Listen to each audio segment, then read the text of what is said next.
하나님의 영이시니 예배한 자가 영과 진리로 예배할지니라. 수요 예배 드리시는 모든 분들 주님의 이름으로 환영합니다. 한 주의 중심 수요일에 드리는 주님과 마주하는 이 시간을 통하여서 우리가 주님을 더욱더 가까이 하게 되고 주님의 마음을 더욱더 닮아가는 시간이 되기를 간절히 축원합니다. 우리 함께 기도하시겠습니다.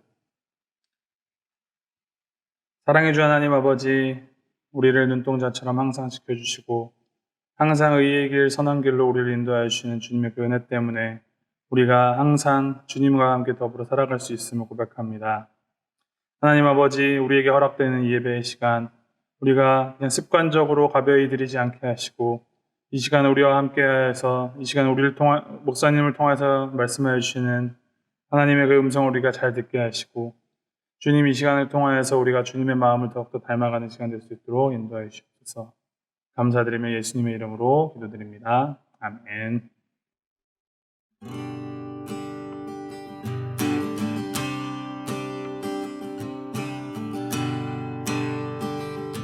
찬양하겠습니다. 내 영혼이 은총 입어, 내 영혼이 은총 입어 중한 죄짐 벗고 보니 슬픔 많은 이 세상도 천국으로 화하도다.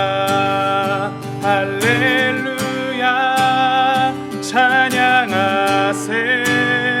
내 모든 죄 사함받고 주 예수와 동행하니 그 어디나 하늘나라 주의 얼굴 뵙기 전에 멀리 뵈던 하늘나라 내 맘속에 이루어지니 날로 가깝도다. 할렐루야 찬양하세. 내 모든 죄 사함받고 주 예수와 동행하니 그 어디나 하늘나라 높은 산이 거친 들이 조막이나 궁궐이나 내 주 예수 모신 곳이 그 어디나 하늘나라. 할렐루야 찬양하세. 내 모든 죄 사함받고 주 예수와 동행하니 그 어디나 할렐루야 할렐루야 찬양하세.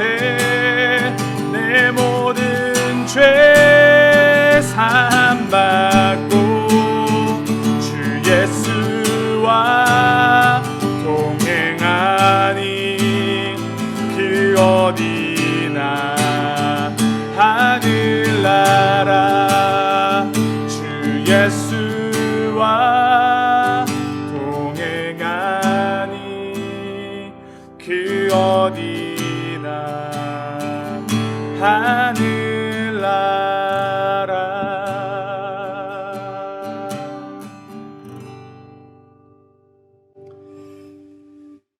높은 산이 거친 들이 초막이나 궁궐이나 내 주 예수 모신 곳이 그 어디나 하늘나라. 하나님, 우리가 찬양한 이 고백, 우리가 삶으로 드리게 하시고 마음으로 드리게 하시고 우리가 그냥 입술로만 내뱉고 끝나는 고백이 되지 않도록 주님께서 인도하여 주시고 함께해 주옵소서. 하나님, 이 시간 선포되는 말씀을 통하여서 우리가 더욱더 주님의 마음을 알아가도록 하시고 항상 주님께서 우리와 함께 하심을 늘 잊지 않고 주님의 길을 더욱더 걷기로 정진하는 우리가 될 수 있도록 주님께서 인도해 주시고 함께해 주시옵소서. 감사드리며 예수님의 이름으로 기도하였습니다. 아멘. 자, 오늘 이 시간에 하나님께서 우리에게 주시는 말씀은 요한복음 1장 19절부터 28절 말씀입니다. 요한복음 1장 19절부터 28절 말씀 제가 봉독해 드리겠습니다.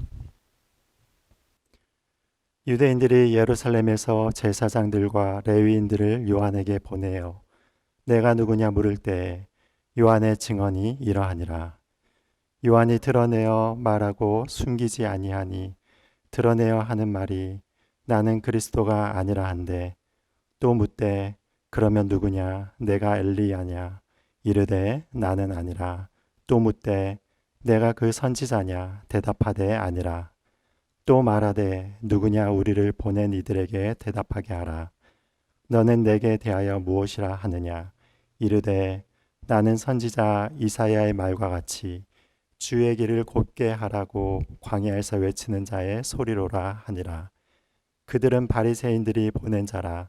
또 물어 이르되 내가 만일 그리스도도 아니요 엘리야도 아니요 그 선지자도 아닐진데 어찌하여 세례를 베푸느냐.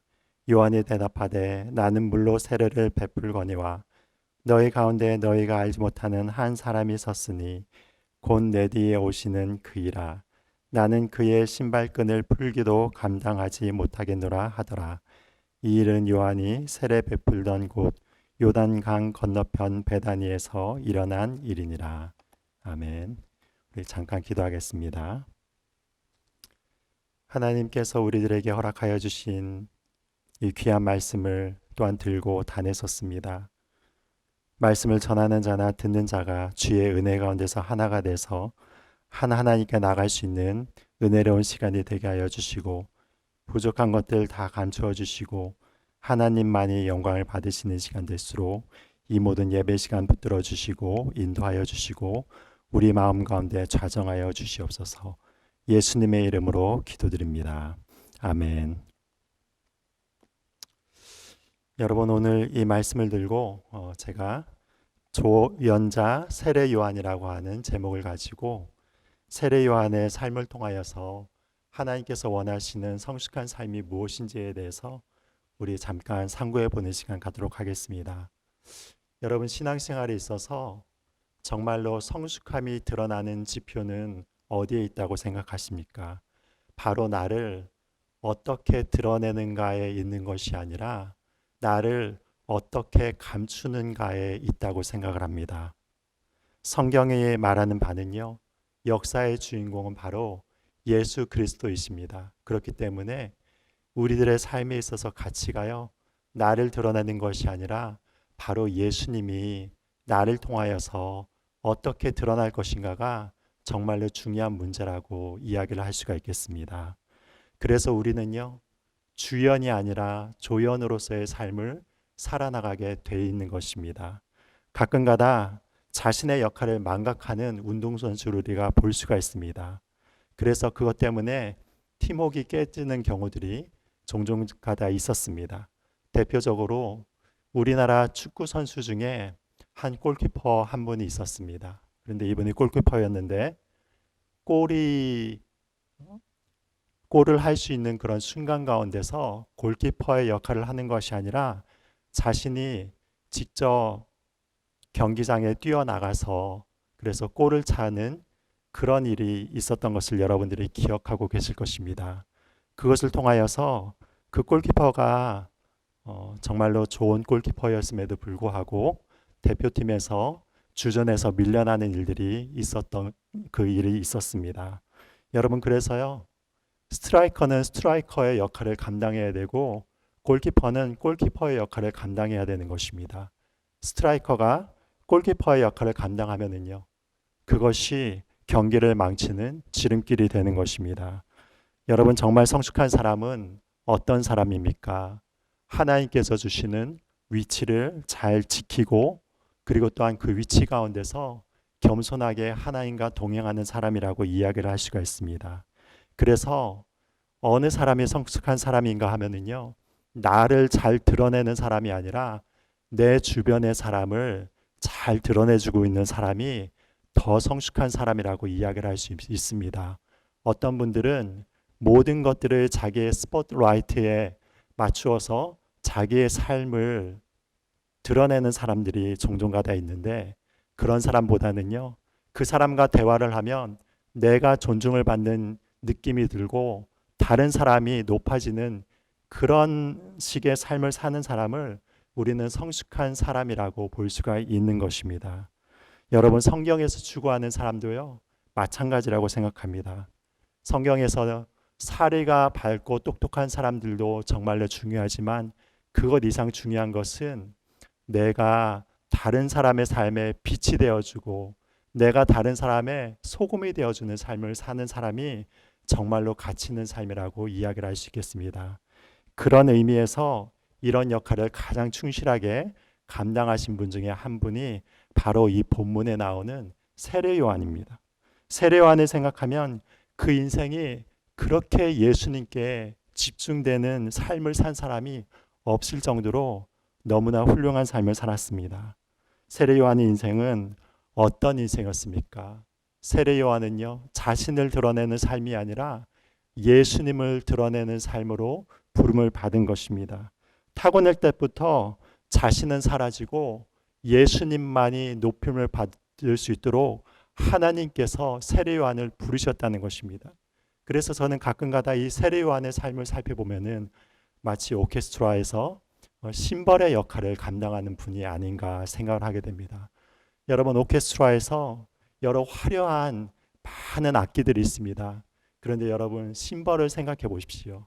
심벌이 아무리 많이 그 연주를 한다 하더라도요, 제 생각으로는 아마 10번 이상 심벌을 치는 경우는 거의 없으리라 생각을 합니다. 그래서 결정적인 순간이 될 때 기다렸다가 수십 분을 기다렸다가 한 번 치고 수십 번을 기다렸다가 한 번 칩니다. 그래서 철저하게 조연의 역할을 감당하다가 마지막에 무대 뒤로 사라지는 것이 바로 심벌의 역할입니다. 세례 요한의 일생이요, 바로 이 오케스트라에 있는 심벌의 역할을 감당했다고 생각을 합니다. 여러분, 그래서요, 우리가 정말 화려한 기교를 보여주는 삶도 중요하지만 하나님이 허락하여 주신 그 사명에 묵묵히 모든 사명을 감당하는 분들이 너무나 중요하다는 것입니다. 이런 삶을 사시는 여러분들이 되기를 진심으로 바랍니다. 세례 요한이 바로 이런 삶을 살았습니다. 세례 요한의 일생은요, 예수님의 일생과 같이 그렇게 긴 인생은 아니었습니다. 그런데 때가 되니까 광야에서 예수님을 향하여서 외치다가 예수님이 나타나자 자신은 그 무대를 내려놓고 예수님께 무대를 양보하며 나가는 것을 볼 수가 있습니다. 여러분, 그렇다면 어떻게 이렇게 세례 요한과 같이 성숙한 삶을 살 수 있습니까? 자신을 드러내는데 급급한 삶이 아니라 진정한 우리의 소망이 되신 예수님을 어떻게 성숙하게 드러낼 수 있게 되는 것입니까? 그것은 무엇이냐면 바로 세례 요한이요, 자신의 사명을 명확하게 알고 있었다는 것입니다. 세례 요한은 그 당시에서 요단강에서 세례를 베풀고 회개를 하라는 칼날 같은 메시지를 선포하고 있었습니다. 그런데 그 메시지는 바로 예수님을 예비하는 메시지였습니다. 그래서 그 한 가지 사명에 온전히 집중한 삶을 살았다는 것입니다. 그래서 우리가 삶을 살아나가다 가장 필수적인 것이 무엇입니까? 의식주에 관한 것입니다. 여러분, 세례 요한은 무엇을 입고 있었습니까? 약대 털옷을 입고 있었습니다. 왜 약대 털옷을 입고 있었습니까? 광야에서 외치고 있었기 때문에 그렇습니다. 광야는 한낮에는 뜨겁게 내리쬐는 태양볕으로 인하여서 100도가 넘어가는 뜨거움에 노출되기도 하지만, 그렇지만 밤이 되면은 서늘해져서 거의 영하에 이를 정도로 추운 곳이 바로 광야의 삶이었습니다. 그러니까 요한은 약대털옷 하나만을 의지하여서 그 추운 밤의 추위를 견뎌냈던 것입니다. 더 이상 옷이 필요하지 않았던 것입니다. 그리고 세례 요한이 무엇을 가지고 먹었습니까? 메뚜기와 석청을 가지고 먹었다고 하였습니다. 여러분, 제가 어릴 적에도 보면 시골에서 제가 자랐기 때문에 가끔가다 이 메뚜기를 식용으로 드시는 분들이 계셨습니다. 세례 요한도 마찬가지로 이 메뚜기를 잡아다가 바로 죽이고 나서 그 근처에 바위에 말리게 되면 그것이 바짝 마르게 되는 것입니다. 그래서 그거를 씹어 먹으면 마치 그 메뚜기가 새우가 말려진 그런 맛과 비슷한 맛을 낸다고 전해 들었습니다. 그리고 때때로는 그것을 불에 볶은 다음에 가루를 내서 오랫동안 보관하면서 먹기도 한 것입니다. 왜 이런 삶을 산 것입니까? 세례 요한은 바로 사명에 집중하는 삶을 위하여서 의식주를 완전히 하나님께 드린 삶을 살았기 때문에 그렇습니다. 이런 것에 신경을 쓸 시간이 없었다는 것입니다. 그래서 말하자면 요한은요, 모든 삶이 바로 하나님의 사명에 집중하는 삶을 살았다는 것입니다. 여러분, 당시 이스라엘 백성들의 삶을 생각해 보십시오. 당시 이스라엘 백성들은요, 400년 동안이나 하나님의 음성에 굶주려 있었습니다. 말라기 이후로요, 하나님께서 이스라엘 백성들에게 선지자를 통하여서 말씀하지 않았던 영적 기근의 삶을 살고 있었습니다. 그래서 그동안에 어떤 삶을 살아왔던 것입니까? 이방인의 압제에 의해서 고통을 받는 삶을 살았습니다. 여러분들도 이스라엘의 역사를 살펴보면 아시겠지만 기원전 한 160년경, 170년경에 안티오쿠스라고 하는 그 포악한 왕이 나타났습니다. 그래서 그 왕이요, 많은 하나님의 신실한 사람들을 잡아 죽이고 안식일을 지키는 사람들을 잡아 죽이고 할례를 행한다고 하여서 잡아 죽이고, 그리고 하나님의 거룩한 제단에 제우스 신상을 세우고 그 앞에 돼지로 제사를 드리는 그런 끔찍한 만행을 저질렀습니다. 여러분, 유대인들이 얼마나 자존심이 강한 민족입니까? 그래서 지금도 유대인들은 자기 자신들을 세계의 최고의 민족으로 여기고 있는데, 이 유대인들이 이렇게 자존심 상하는 일들을 경험하였습니다. 그래서 마음 가운데서는요, 언제 이 메시아가 나타나서 우리의 이 압제를 해방할 것인가에 대해서 항상 관심을 갖고 있었다는 것입니다. 그래서 그때 바로 나타나서 사역을 한 자가 누구였냐 하면은 바로 세례 요한이었다는 것입니다. 그래서 당시에 사람들이요, 당연히 생각하기를 세례 요한이 바로 기다리던 메시아가 아닌가라고 생각을 한 것입니다. 그래서 사람들을 보내어서 예수님의 위치를 바로 세례 요한에서 찾게 된 것입니다. 그래서 이렇게 물어봅니다.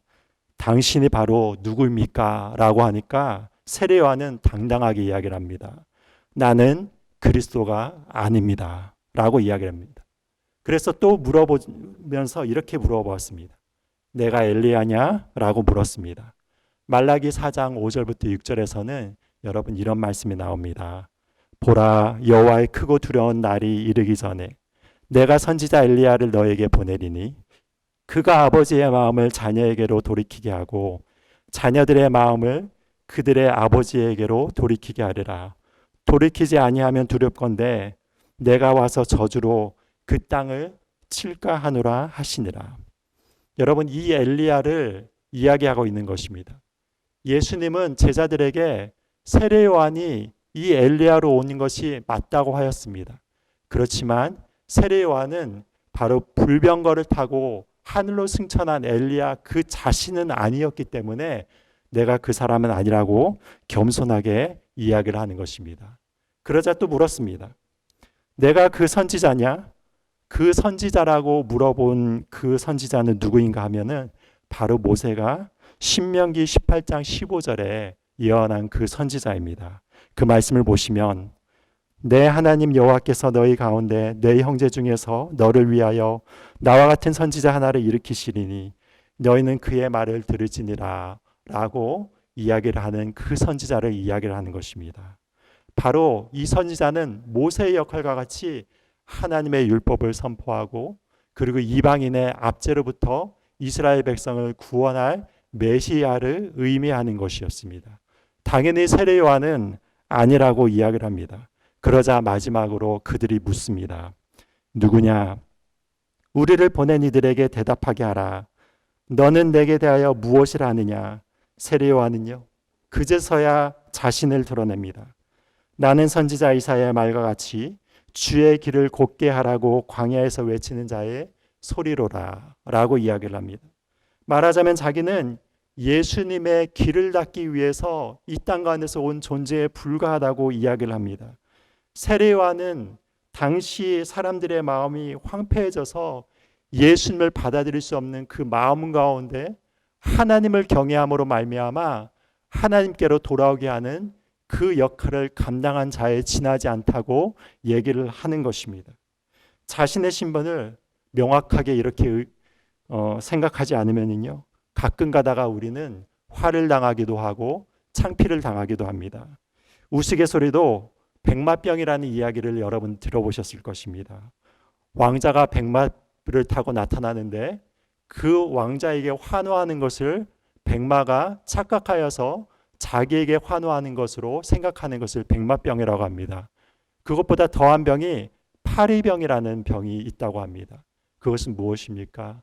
바로 백마에 붙어 있는 파리가 있었는데 그 백마를 탄 왕자에게 환호하는 그 소리를 듣고 파리가 자기 자신에게 환호하는 것이라고 착각하는 병을 파리병이라고 이야기를 한다는 것을 들었습니다. 여러분, 세례 요한의 아름다움이 어디에 있는 것입니까?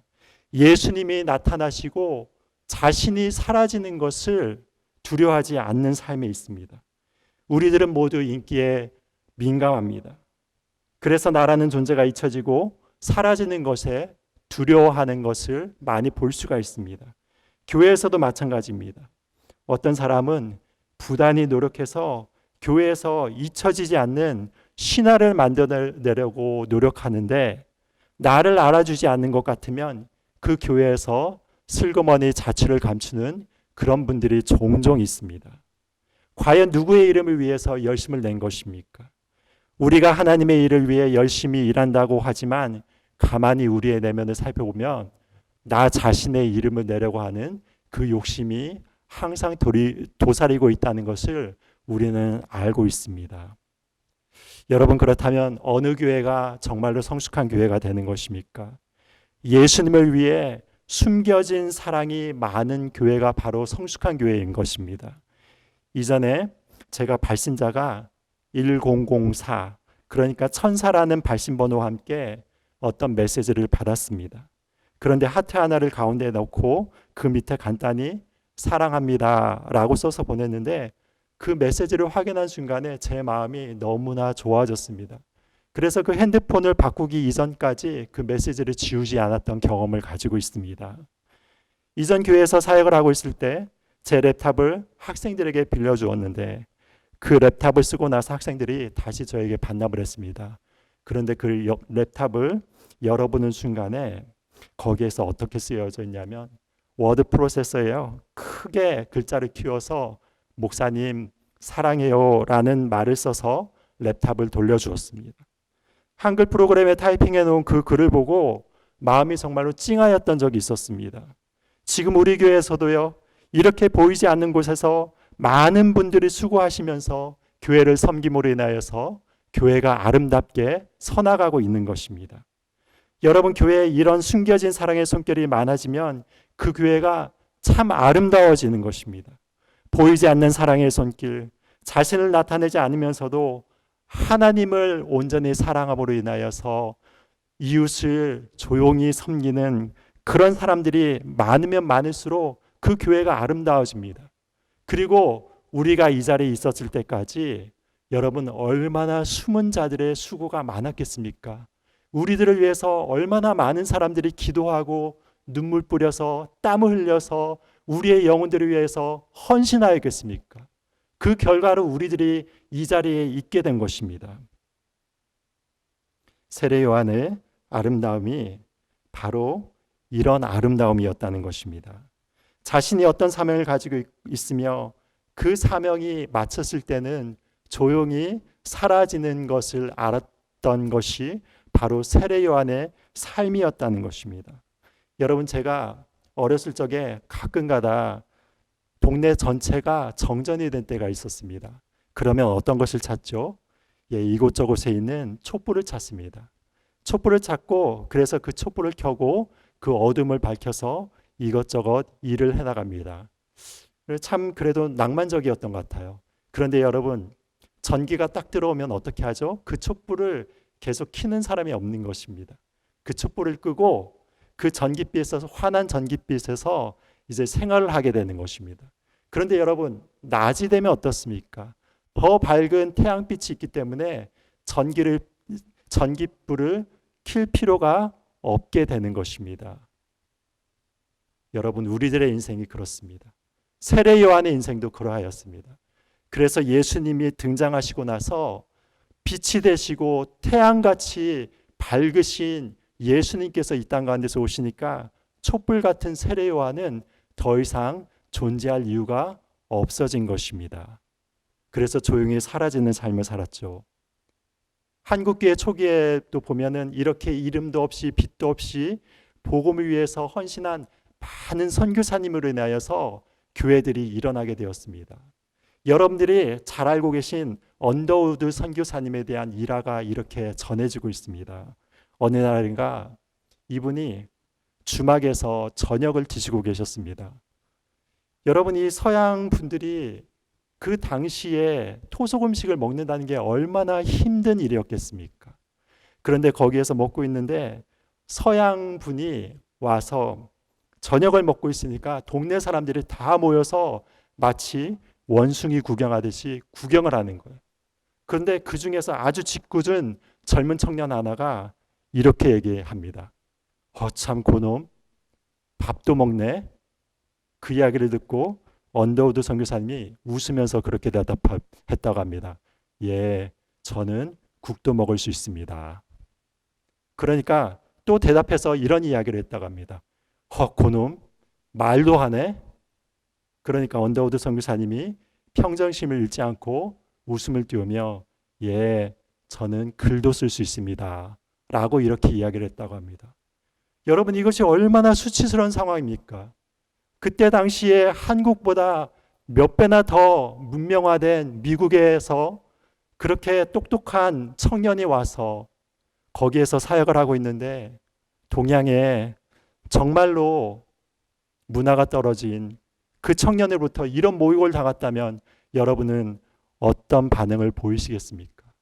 그러나 언더우드 선교사님의 그 마음 가운데서는요, 하나님을 향한 사랑과 자신의 위치에 대한 부분들을 정확히 알고 있었기 때문에 그 모든 모욕을 다 당하면서 끝까지 인내하고 참으며 사랑으로 감싸준 것입니다. 그래서 그것을 보고 그 청년이 마음 가운데서 큰 감동을 받고 예수님을 영접하는 일이 있었다는 예화가 전해지고 있습니다. 여러분, 예수님에 대한 세례 요한의 모습을 보십시오. 예수님을 기다리면서 세례 요한은 나는 그의 신들매 풀기도 감당치 못하겠노라고 고백합니다. 세례 요한의 삶을 보면은 예수님이 세례 요한의 삶의 도구요 수단이 아니었습니다. 바로 예수님은 세례 요한의 삶의 목적이고 모든 것이 된 것입니다.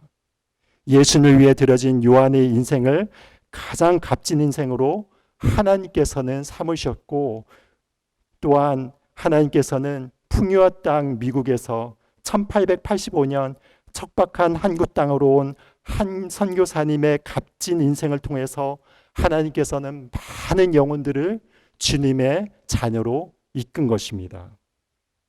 바로 이것이요, 우리가 살아나가고 있는 인생의 목표인 것입니다.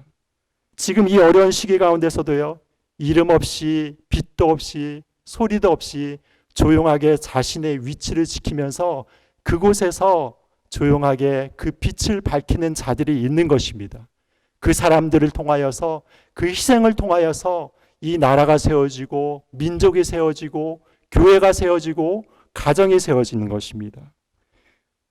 우리 성도님들도 나를 드러내는 것이 아니라 하나님을 드러내고 나를 위해 주님이 필요한 것이 아니라 주님을 위해 내가 필요한 것을 깨달아서 나의 삶을 주님께 드릴 때 우리가 아름다운 징검다리로서의 역할을 감당하게 될 것입니다.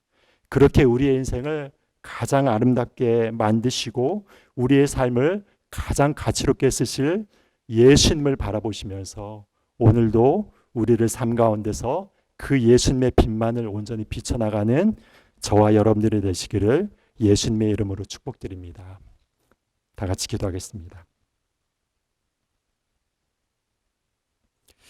하나님 아버지, 오늘 이 시간은 이 세례 요한의 삶을 통하여서 사명자의 위치가 어떠한지에 대해서 생각해 보았습니다. 우리가 우리의 이름을 드러내는 삶으로 부르심을 받은 것이 아니라 우리를 통하여서 만왕의 왕이 되시고 만주의 주가 되시는 하나님과 예수 그리스도의 이름만이 드러내는 삶으로 우리를 부르셨음을 기억합니다. 주님, 우리가 그 사명을 겸손하게 감당하게 하여 주시옵소서. 나 자신의 이름을 내기 위하여서 나의 삶을 살아나가는 것이 아니라 나 자신은 다 감추고 오직 빛 대신 예수님의 그 은혜가 나의 삶을 통하여서 투명하게 비추어질수록 도와주시옵소서. 그래서 하나님의 영광이 나를 통하여서 온전히 세상에 드러내는데 쓰임을 받는 값진 인생으로 사용될수록 인도하여 주시옵소서. 예수님의 이름으로 기도드립니다. 아멘. 우리 다 같이 찬송가 452장 찬송하시겠습니다.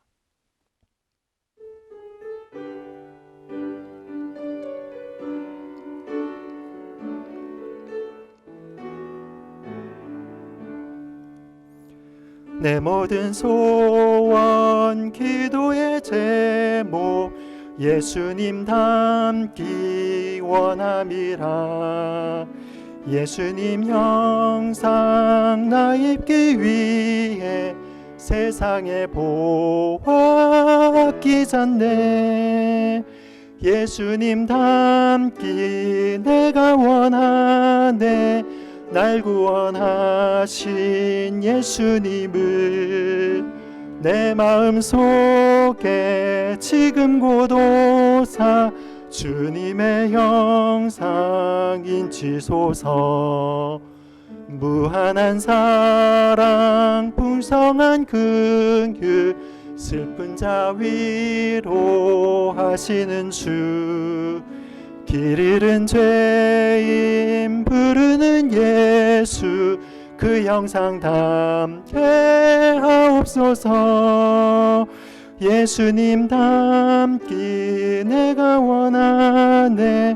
날 구속하신 주님을 내 마음속에 지금 고도사 주님의 형상 인치소서. 겸손한 예수 거룩한 주님 원수의 멸시 참으시사 우리를 위해 고난을 받은 구주를 닮게 하옵소서. 예수님 닮기 내게 원하네. 날 구원하신 예수님을 내 마음속에 지금 고도사 주님의 형상 인치소서. 아멘. 다 같이 주기도문 하시겠습니다. 하늘에 계신 우리의 아버지여, 이름이 거룩히 여김을 받으시오며 나라에 임하옵시며 뜻이 안수로운 것 같이 땅에서 이루어지이다. 오늘날 우리에게 일용할 양식을 주옵시고 우리가 우리에게 죄 지은 자를 사하여 준 것 같이 우리 죄를 사하여 주옵시고 우리를 시험에 들게 하지 마옵시고 다만 악에서 구하옵소서. 대개 나라와 권세와 영광이 아버지께 영원히 있사옵나이다. 아멘.